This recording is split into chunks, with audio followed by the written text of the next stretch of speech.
I'm David Ebersman, Facebook's CFO. Thank you for taking the time to consider an investment in Facebook. When we set out to create this Roadshow video, we wanted to provide information to enable your investment decision. And we wanted to do so in a manner that's consistent with Facebook and our focus on authentic, engaging communications. As you'll see, we used the video format a bit differently than others have done. We hope the format works and helps you to get to know Facebook better. Thanks very much for taking the time with us. Now let me turn things over to Mark. I grew up with the internet, right? I mean, I had, when I was in middle school, I was using search engines like Google and Yahoo, and I just thought that they were the most amazing thing, right? It was this complete symbol of the age in which we live, where now you have access to all of this information.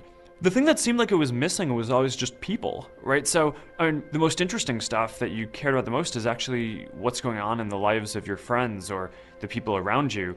And there wasn't really any way for that to be on the web. People had to share that themselves. That wasn't out there just ready to be indexed. So even from very early on when we were just building this thing for one school, there was this concept of what it could turn into. We just weren't sure then that we would be the ones who did it. At the beginning of 2005, the only photo you could upload to Facebook was your profile picture.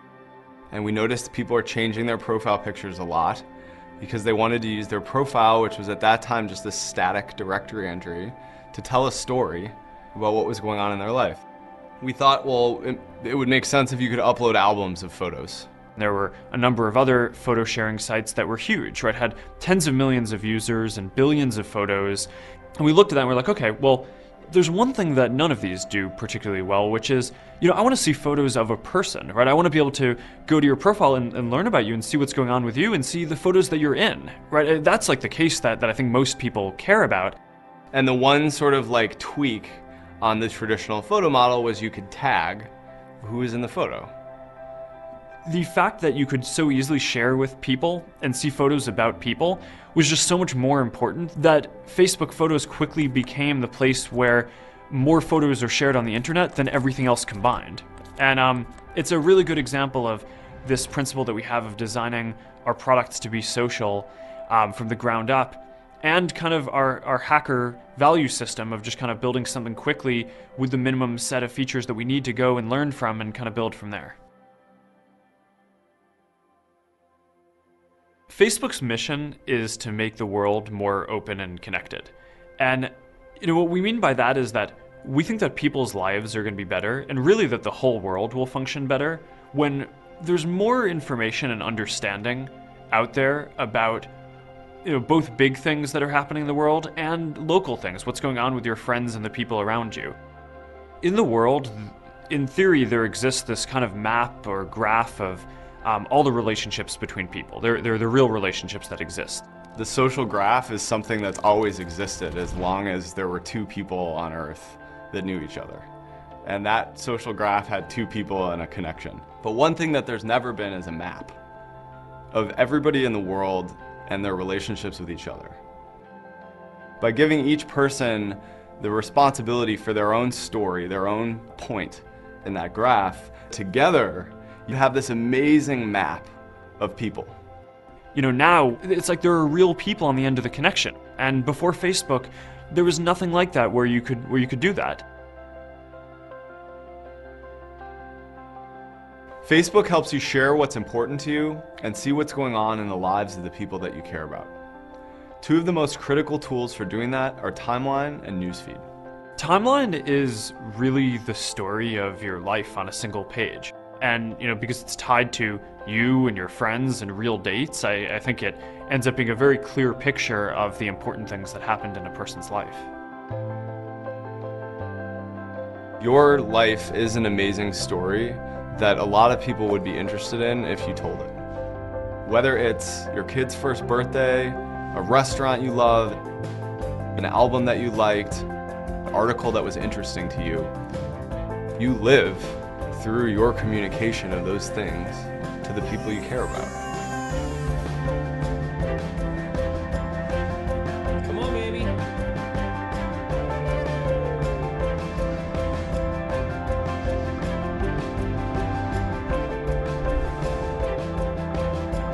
And each person has a story. everybody in the world. I can type in Barack Obama, there's his. I can type in, my coworker, there's hers.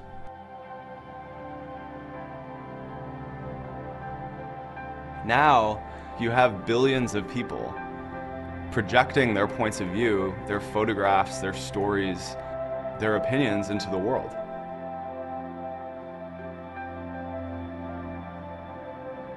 And the corresponding thing to think about is that the amount of publishers in the world and the amount of published information in the world is growing at this exponentially increasing rate.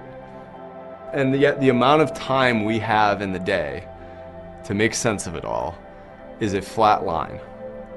And we see that gap as this really fast-growing problem/opportunity to build something that helps consolidate, customize, personalize, and aggregate and provide for each person exactly the content that they would want. Our tool for doing that is Newsfeed, which is the personal newspaper published by the people that you care about. It's always up to date, and it's in your pocket wherever you go.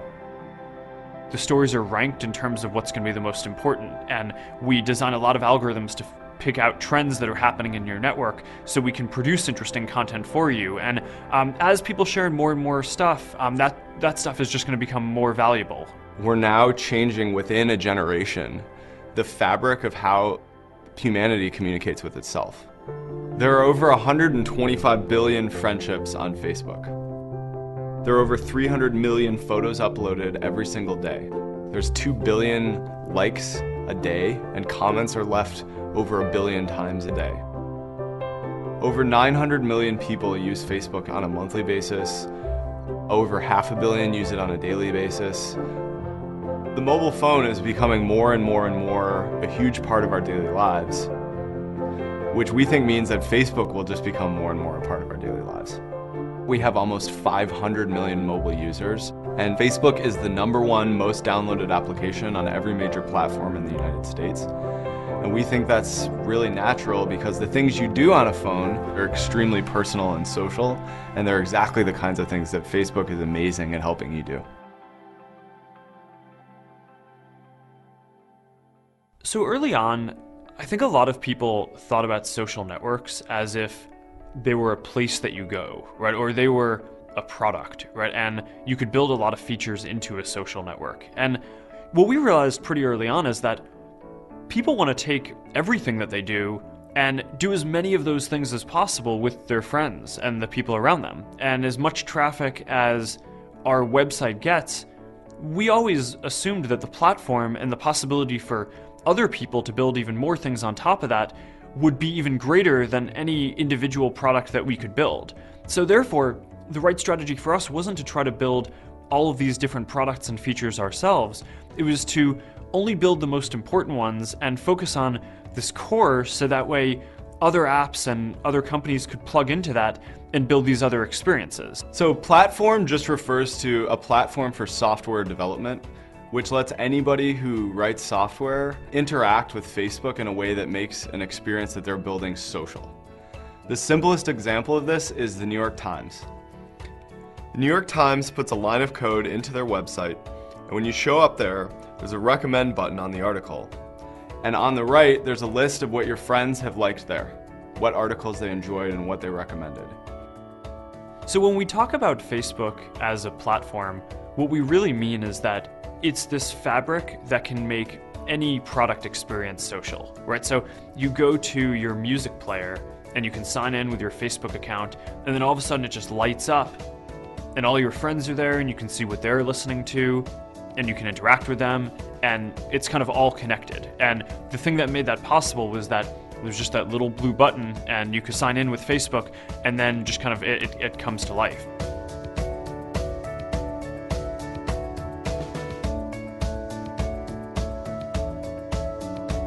So the first real product category that was rethought by a company outside of Facebook was games. The set of startups ended up building these games that ended up being used by collectively hundreds of millions of people. I think one of the things that they did that was so important and interesting is they considered my interactions with other people a fundamental unit of the gameplay. What's amazing is just the velocity at how quickly we got to 100 million people playing a game that had been launched less than a year before. That's structural disruption. We've really reached this inflection point recently where now most companies that are getting started can rely on Facebook and know that the vast majority of their users are going to be on Facebook and have their connections there already. And that enables this huge amount of innovation to be unlocked. So the Open Graph is just the next evolution of platform. It allows people to share actions they take in other apps back to their timeline seamlessly. And those actions end up in their friend's newsfeed, which accelerates the process of new apps getting built and getting up to scale. The Open Graph can help transform any industry that is driven by word-of-mouth recommendations and where your opinion of what you should buy or what you should see or what you should do are informed by the people that you care about.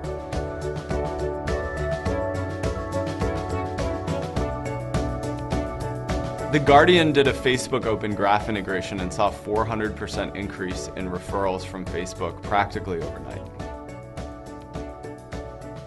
It's incredible. I mean, publishers want distribution and eyeballs.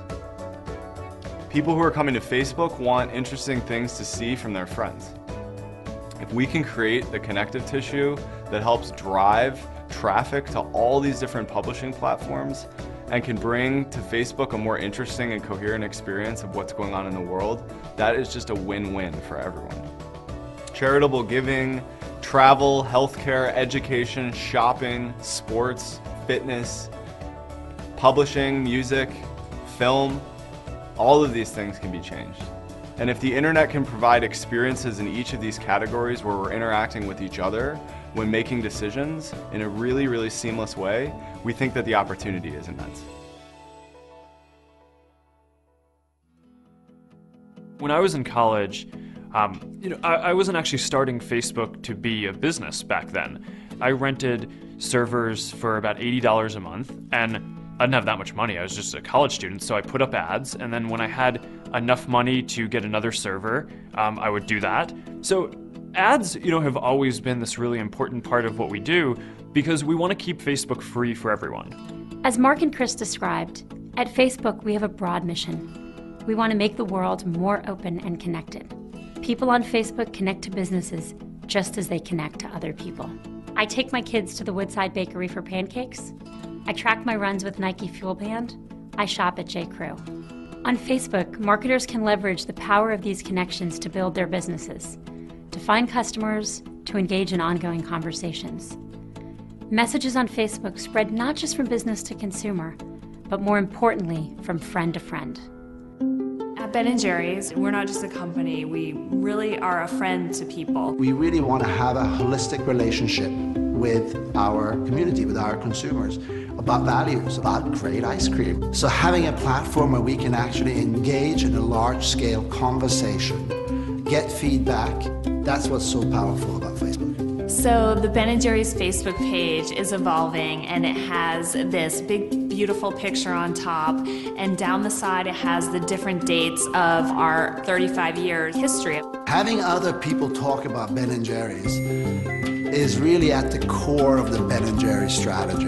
Our 3.4 million fans have 244 million friends out there. The scale of that community is mind-boggling. That's how we engage a lot of people. You can really reach your consumers in a lot of different touch points.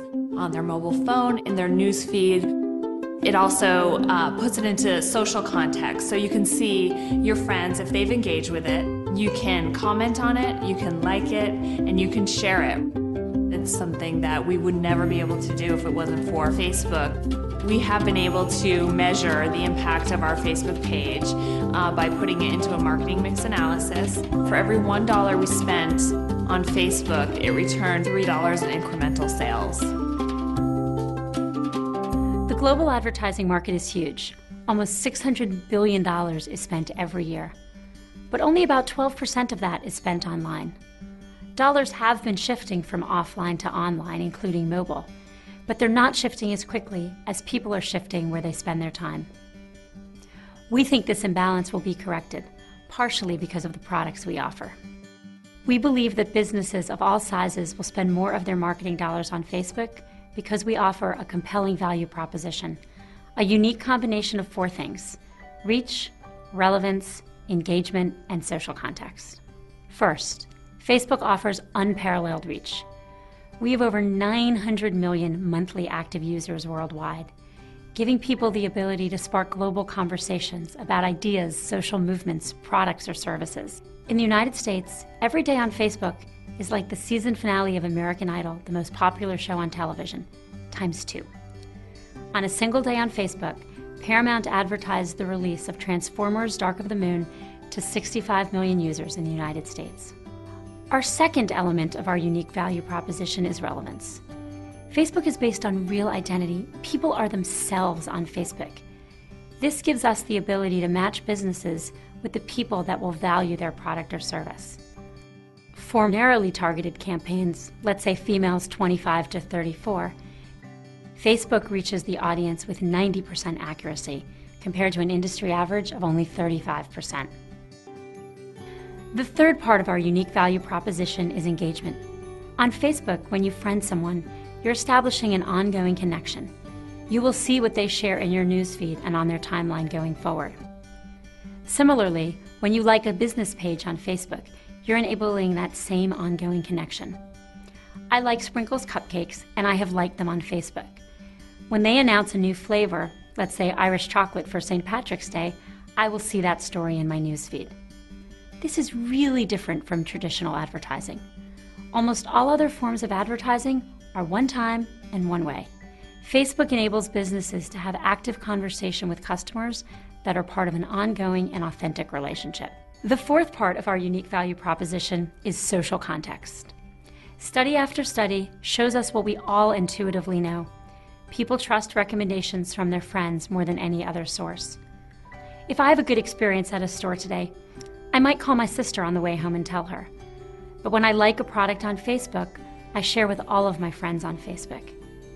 This is word of mouth at scale for the very first time. When someone has engaged with a business on Facebook, that person's friends don't just see a generic message from that business, but they see a message with their friend's name and endorsement. When I engage with a Facebook post, I become the publisher and share my updates with my friends. This is what we call social context. Friends are part of the message. We partnered with Nielsen to measure the effectiveness of social context. With social context, recall of the message increased by 50% as compared to an update without social context. And that makes sense. We are all more likely to remember something from a friend. Because social context is so valuable, we've been working to make it easy and natural for marketers to harness word of mouth across Facebook. Sponsored stories enable businesses to increase the reach and distribution of stories about their brand. We just introduced sponsored stories into Newsfeed and on mobile devices earlier this year. Today, only a small fraction of our impressions are sponsored stories, which gives us lots of room to grow.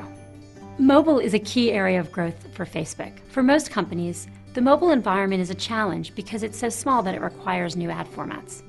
But that's not the case for Facebook. On mobile devices, our users are deeply engaged with their news feeds. Since sponsored stories are now available in Newsfeed and on mobile, they become a really natural part of the Facebook mobile experience. Marketers focus on taking consumers all the way through the marketing funnel, from the very top, where a consumer first becomes aware of a product, to the very bottom, where consumers will purchase. Facebook's well-positioned to help businesses reach people at every part of the funnel. American Express is a good example of guiding consumers from the very top to the very bottom of the funnel.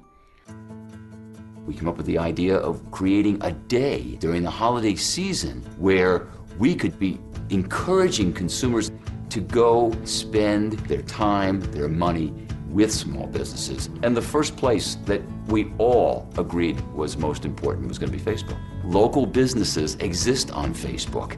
Consumers spend an enormous amount of time on Facebook. They're engaged. Not only were we able to get a fan base of 1.5 million people on Facebook supporting and liking Small Business Saturday, but when you think about their friend base, You know, we're talking about over 100 million people being aware of Small Business Saturday, and we don't know any other way that we could have scaled that level of awareness and that level of engagement over a 2.5-week period.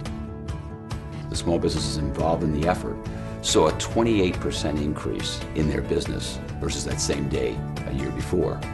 For total retail, there was a 9% increase. So this was a 3-fold increase versus what total retail was able to see. Facebook continues to be the heart of our community. It is not a optional piece of the equation. It is an essential piece of the equation. The possibilities that we can imagine at this point are infinite.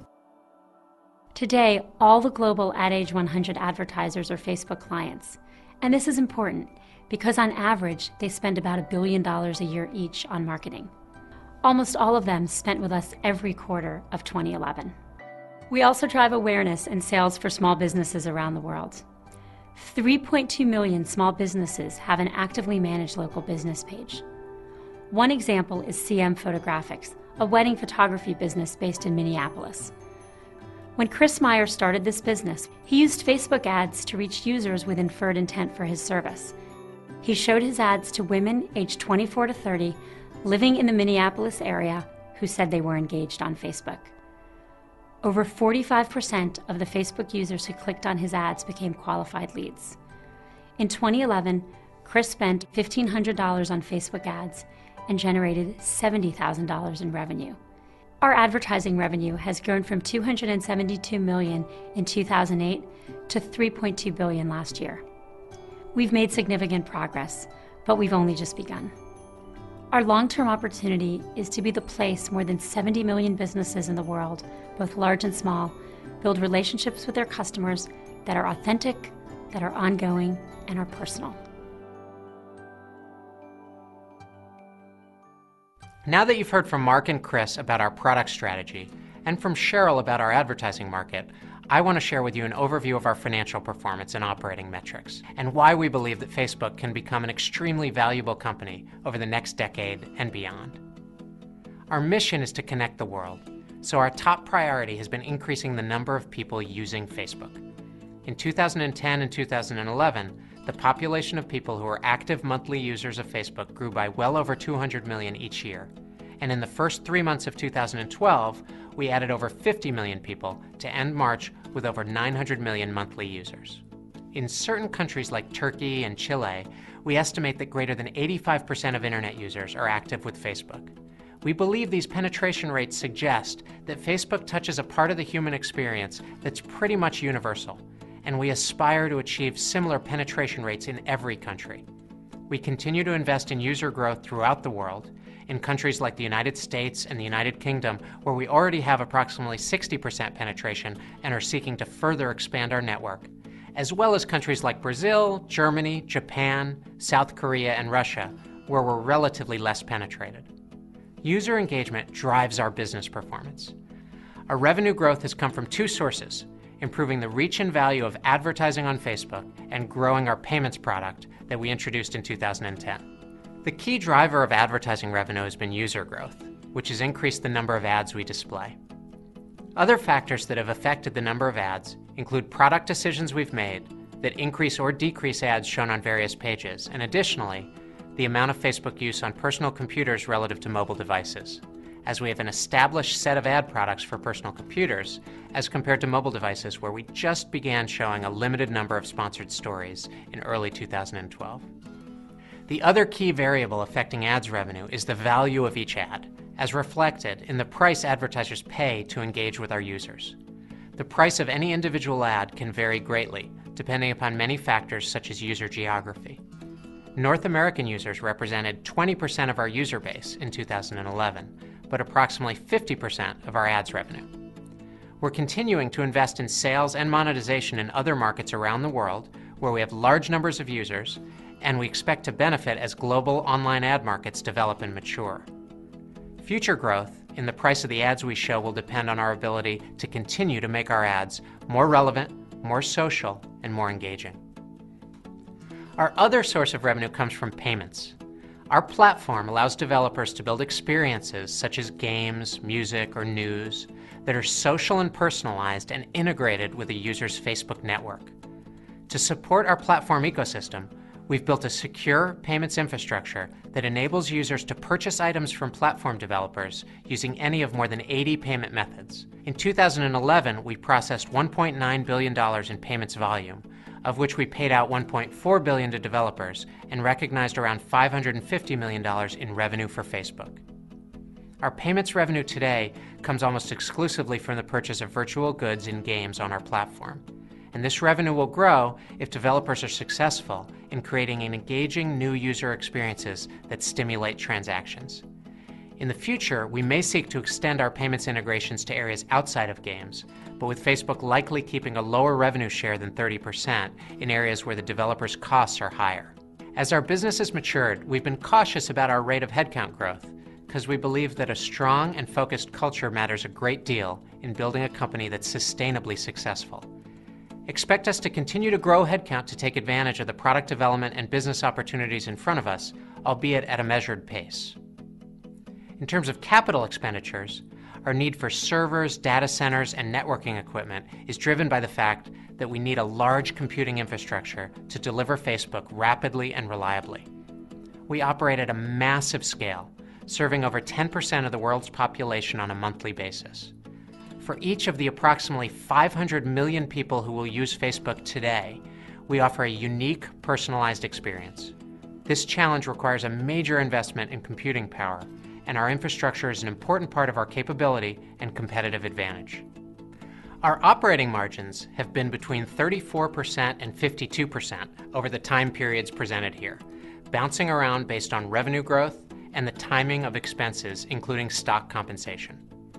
We're pleased with these margins, particularly because we view ourselves as being in a heavy investment phase of our business as we build the foundations for long-term success.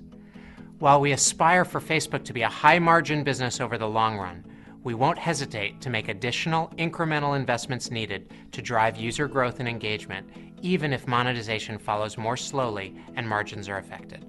Mobile is a good example of this investment approach.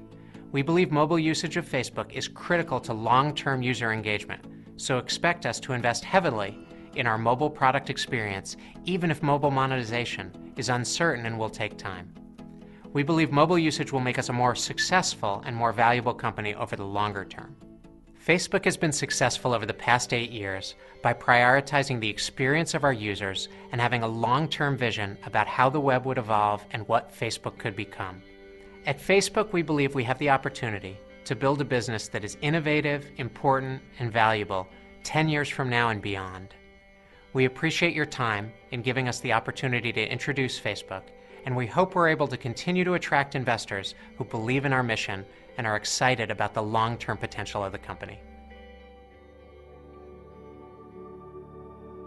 In everything that we do, we really want to honor the fact that this is a network of people and that we're all here because of the people using Facebook. And because there's this critical mass of people in this network, developers then want to build products for that set of people. And because there are all these people here, advertisers want to reach them.